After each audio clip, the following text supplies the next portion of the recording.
You think love is romance, chemistry, fate, but your brain treats it like economics. Every text you wait for, every bit of attention you chase, every breadcrumb you cling to. It's all supply and demand. When you grew up in an environment where love was scarce, your nervous system learned scarcity equals value. So when someone is distant, your brain says, this must be love. And when someone is consistent, your brain says, this is too easy. It can't be real. Behavioral economics calls this scarcity bias. The rarer something seems, the more we believe it's worth, even when the reality is, the value was only in our belief. And here's where Neville Goddard takes it further. He said, assume you are already what you want to be, and you will become it. In other words, stop treating love like currency you must earn. Stop giving your power to scarcity, and assume abundance instead. Because when you believe love is plentiful inside you, the mirror can't help but reflect that back. If you're done trading your worth like currency, comment, I choose abundance. They hurt you, they leave you, and you say, why do people always treat me this way?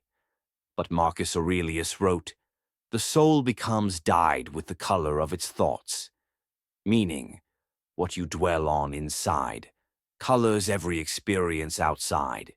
If you think, I am unworthy, the world gets dyed in rejection.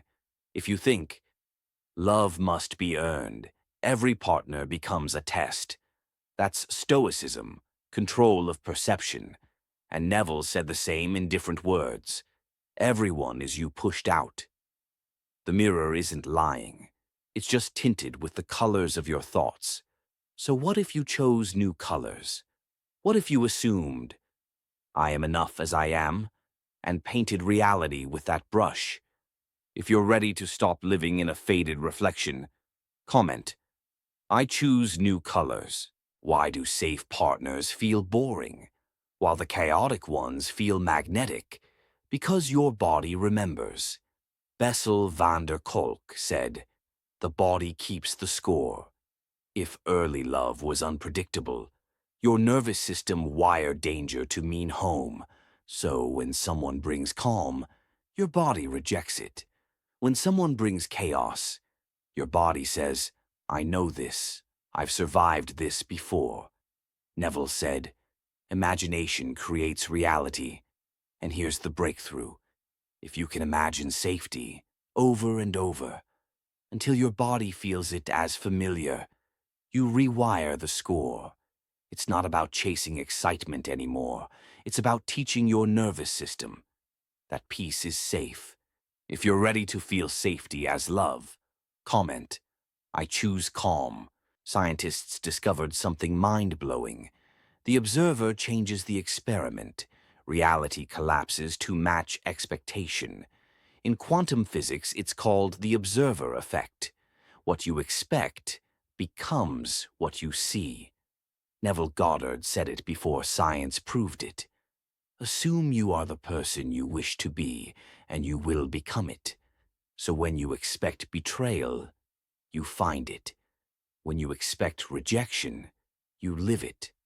But when you assume, I am chosen, I am loved, the mirror has no choice but to reflect it. You were never a passive watcher. You were always the projector.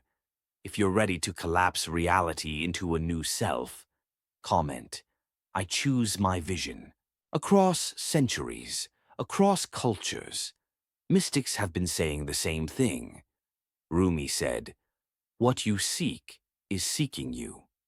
The Bhagavad Gita said, you are what your deep, driving desire is. The Tao teaches, the world is a reflection of your state. And Neville said it simply, everyone is you pushed out. The faces may change, the voices may differ, but the message is one, stop chasing. Become. If you want love, don't seek it in another, assume it within, and the world will echo it back. If you're ready to embody what you once chased, Comment, I choose becoming. Your brain is plastic. Not weak plastic, but neuroplastic. Every belief you repeat carves a pathway.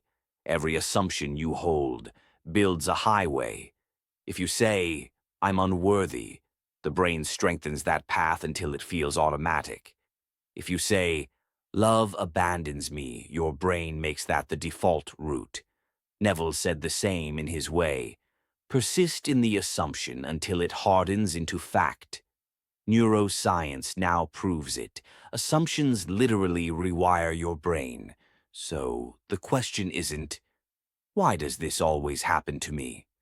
The real question is, which neural path have I been walking every day?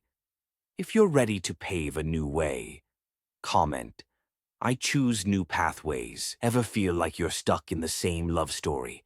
Different faces, same ending. It's not bad luck. It's a loop.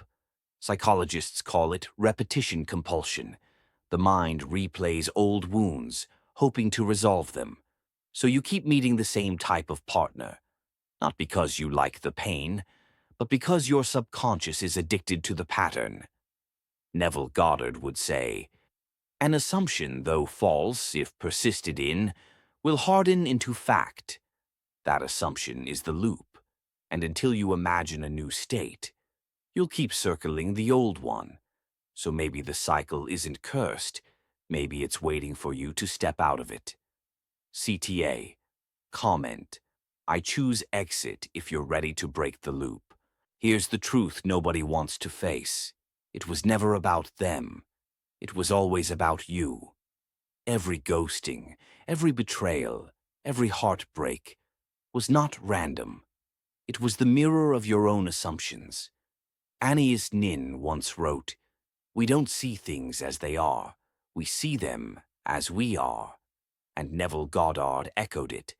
Change your assumption about yourself, and the world will change to mirror it. Think about that. You've been begging mirrors to love you, instead of changing the reflection they've been forced to show. The truth is brutal but freeing. When you assume I am unworthy, the mirror will always show rejection. When you assume I am chosen, the mirror can only show love. It's not magic, it's law. Identity first, reality second. So the real question isn't, will they ever choose me? The question is, when will I finally choose myself? And when you do, every mirror shatters, every old story collapses, and a new reflection emerges. If today is that day, comment, I choose me. Like this video, share it with someone stuck in the loop, and follow for daily identity shifts. Because your reflection begins the moment you decide it does.